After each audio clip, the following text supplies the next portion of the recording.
Oke, selamat malam teman-teman semuanya. Jadi ini kita masuk ke pertemuan 6 ya teman-teman ya. Jadi sebelum nanti di pertemuan 7 kita akan review seluruh materi dari pertemuan 1 sampai 6 ya. Nah ini kita masuk dulu ke pertemuan 6, kita akan membahas terkait dengan standar akuntansi teman-teman ya. Nah, kita akan membahas yang pertama ada Generally Accepted Accounting Principle (GAAP), yang kedua pengertian standar akuntansi, yang ketiga arti penting standar akuntansi, yang keempat hubungan standar akuntansi dengan pemakai laporan keuangan atau user, kemudian yang kelima pendekatan dalam penyusunan standar ya, pendekatan pasar bebas maupun pendekatan regulasi ya. Kita masuk ke satu-satu ya teman-teman ya. Nah, GAAP sendiri, Generally Accepted Accounting Principle, itu adalah prinsip akuntansi yang diterima umum, teman-teman ya. Dapat didefinisikan sebagai sekumpulan konsep, standar, prosedur, metode, konvensi, kebiasaan, atau praktek yang dipilih dan dianggap dapat diterima secara umum sehingga menjadi pedoman umum dalam menyusun, menyajikan, dan menginterpretasikan laporan keuangan, gitu ya. Jadi GAAP itu adalah prinsip yang semua orang menerimanya dalam menjadikan hal itu pedoman untuk menyusun laporan keuangan gitu ya. Prinsip-prinsip tersebut merupakan suatu pedoman bagi profesi akuntansi dalam memilih teknik akuntansi dan menyajikan laporan keuangan sedemikian rupa sehingga dipandang sebagai praktek akuntansi yang baik. Menurut Skinner, metode akuntansi harus memenuhi kondisi ya, metode akuntansi ya, kita berbicara metode ya di sini ya, karena GAP ini nanti akan menghasilkan metode. Nah, metode akuntansi yang baik itu menurut Skinner harus memenuhi pertama dapat diterapkan pada berbagai kasus ya, jadi bukan hanya satu kasus saja tapi banyak kasus. Kemudian metodenya mendapat dukungan dari komunitas akuntansi profesional. Kemudian yang ketiga mendapat dukungan dari akademisi ya. Itu adalah metode yang baik gitu ya menurut Skinner. Kemudian sumber-sumber GAAP dapat dipandang sebagai hierarki yang dinamakan House of Chief. Nah, jadi ini GAAP atau prinsip-prinsip yang diterima umum itu dari mana sih asalnya? Nah, itu dari sini teman-teman ya. Ada istilahnya the House of GAAP. Foundation adalah asumsi-asumsi dasarnya ya, asumsi going constant, neutrality, accrual basis, conservative, materiality. Kemudian di atasnya ada FASB statement, AIPA statement ya, terus menerus ya, semakin ke bawah ini adalah hal yang paling penting ya, semakin penting semakin ke atas ini hanya nanti untuk pelengkap gitu ya. Oke, nah kita masuk ke standar akuntansi teman-teman ya, pengertian standar akuntansi. Standar akuntansi dapat dikatakan sebagai pedoman umum penyusunan laporan keuangan yang merupakan pernyataan resmi tentang masalah akuntansi tertentu yang dikeluarkan oleh badan yang berwenang dan berlaku dalam lingkungan tertentu. Ya. Nah, standar akuntansi ini dia adalah pedoman umum ya, dikeluarkan oleh badan tertentu, badan berwenang, otoritas gitu ya, otoritas terkait dengan permasalahan akuntansi, pedoman umum dalam penyusunan laporan keuangan yang dikeluarkan oleh otoritas. Itu adalah standar akuntansi ya. Di Indonesia kita ada PSAK, Pernyataan Standar Akuntansi Keuangan, yang mengeluarkan adalah IAI. IAI adalah secara undang-undang merupakan organisasi yang diberikan power oleh negara untuk mengeluarkan standar akuntansi gitu ya. Standar akuntansi biasanya terdiri dari definisi, pengukuran atau penilaian, pengakuan, dan pengungkapan ya.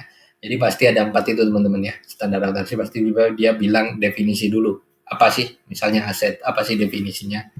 Kemudian pengakuannya, kapan sih aset diakui, bagaimana dia bisa diakui, itu yang kedua. Yang ketiga pengukurannya, kalau sudah diakui, bagaimana cara kita mengukur asetnya, bagaimana kita menilai aset ini berapa dolar, berapa juta rupiah, dan sebagainya. Kemudian yang keempat diungkapkan, apa saja sih yang perlu diungkapkan dari aset ini, apakah perlu diungkapkan tahun pembeliannya, apakah perlu diungkapkan kita beli dari siapa, apakah perlu diungkapkan bagaimana cara menggunakannya. Nah, itu adalah hal-hal yang diatur dalam standar akuntansi. Kemudian dalam kaitannya dengan subjek standar ya, subjek itu adalah orang yang menggunakan standar ini ya. Ada 4 tipe utama ya.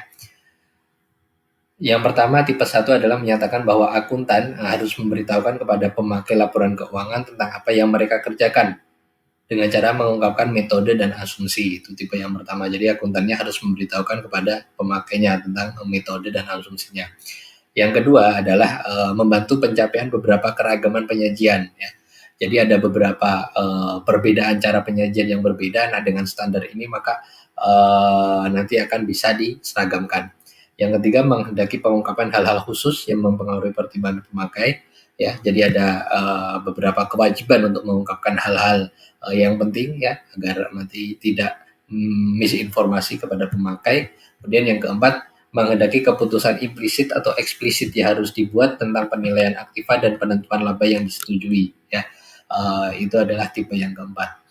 Kemudian kita masuk ke arti penting standar akuntansi. Ada beberapa alasan yang menyebabkan penentuan standar memiliki peranan penting dalam penyajian laporan keuangan ya.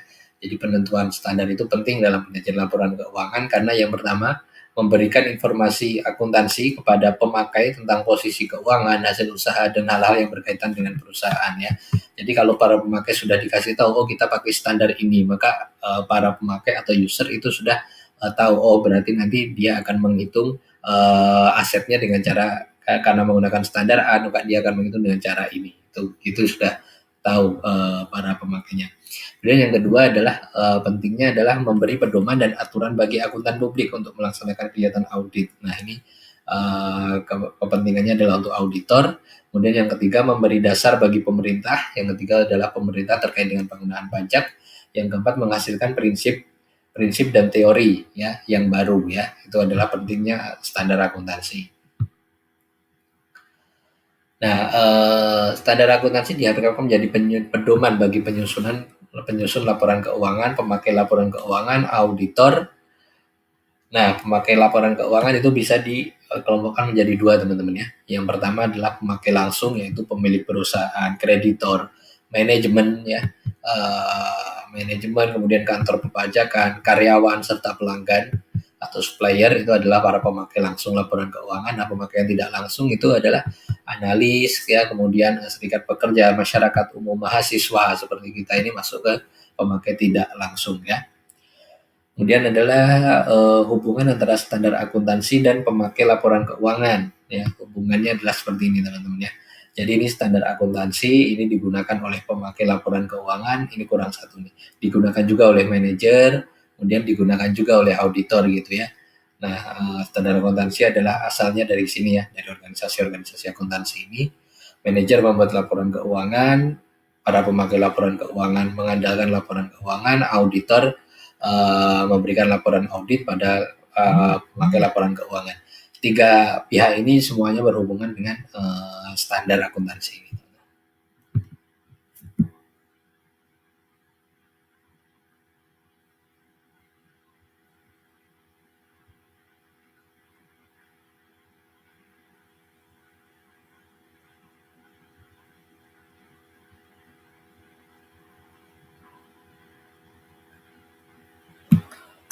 Oke, sekarang kita masuk ke ada tiga jenis laporan keuangan teman-teman ya, berdasarkan pemakainya itu tadi ya.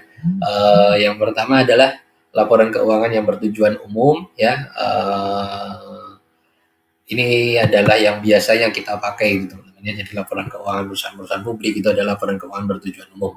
Laporan keuangan bertujuan khusus, jadi ada hal-hal tertentu yang disampaikan dalam laporan keuangan itu, misalnya laporan keuangan untuk perpajakan, ya gitu adalah yang bertujuan khusus ya.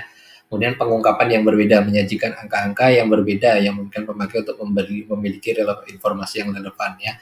Jadi ini perbedaannya di pengungkapannya. Itu ya, tiga jenis laporan keuangan berdasarkan pemakainya. Kemudian politisasi dalam penentuan standar.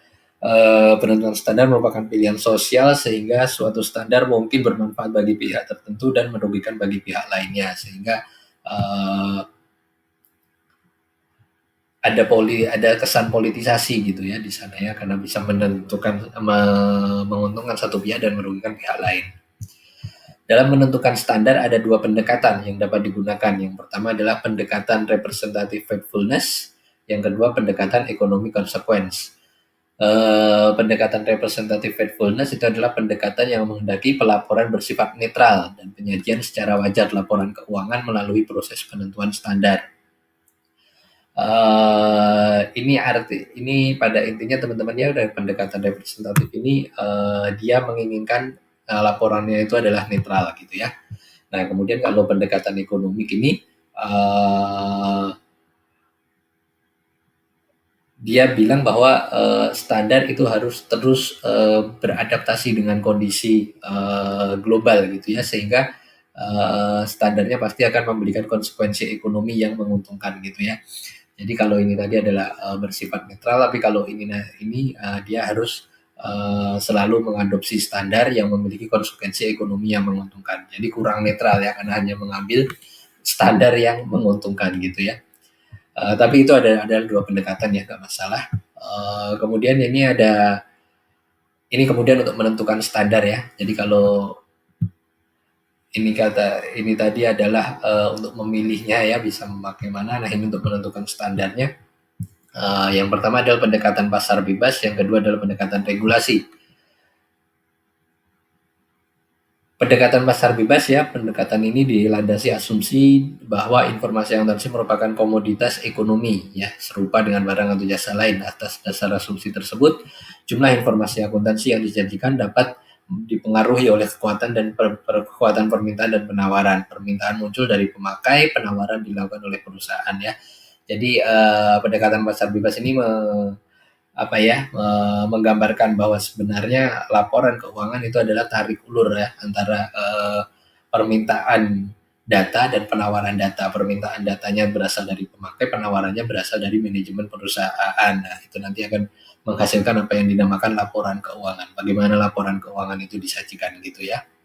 Dan pendekatan regulasi maka ini mendasarkan pada teori regulasi. Teori regulasi sendiri ada dua kategori. Yang pertama adalah teori kepentingan publik, yang kedua teori kepentingan kelompok. Teori kepentingan publik berpandangan bahwa regulasi diperlukan sebagai tanggapan atas permintaan publik terhadap perbaikan praktek pasar yang tidak efisien. Sedangkan teori kepentingan kelompok, teori disediakan sebagai tanggapan atas permintaan kelompok tertentu untuk memaksimumkan kemakmuran kelompok tertentu tersebut, gitu ya. Ini kemudian, oh ya sudah selesai ya teman-teman ya. Oke, itu yang kita bahas dalam standar akuntansi teman-teman ya. Nanti kalau misalnya ada pertanyaan nanti bisa lewat WA grup ya. Saya Eri. Assalamualaikum warahmatullahi wabarakatuh.